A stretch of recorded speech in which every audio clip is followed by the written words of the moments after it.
إلى حفيد أبرهة.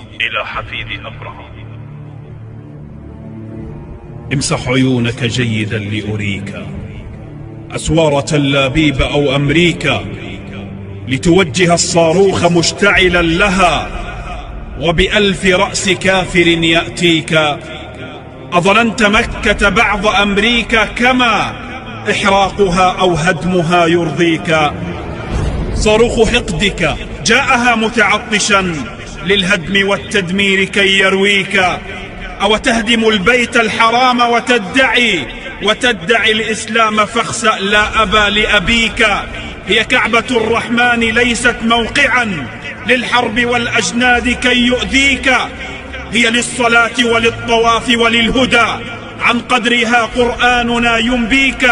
هي مهد إيمان وأمن، دونها ملك الملوك ببطشه يرديك. اقرأ غرور الفيل وانظر مسرعا، لا يقبل التأويل والتشكيك. يا أيها البيت الحرام نقولها، أموالنا ونفوسنا تفديك. مليار إنسان بألفي دولة صلوا الصلاة ميممين إليك، وسيبذلون نفوسهم ببسالة، لا يبخلون بما تريد عليك. أنا ما استطعت النوم مذ قالوا لنا صاروخهم قد جاء كي يرميك. فلعنتهم لعنا يشق قلوبهم، ونثرت بعض مشاعري أهديك.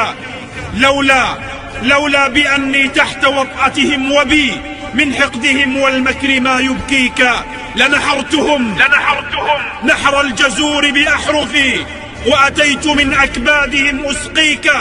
فاقبل يسيرا من محب صادق، قد عاش يحلم أن يصلي فيك، واليوم يحلم أن يموت لك الفدا.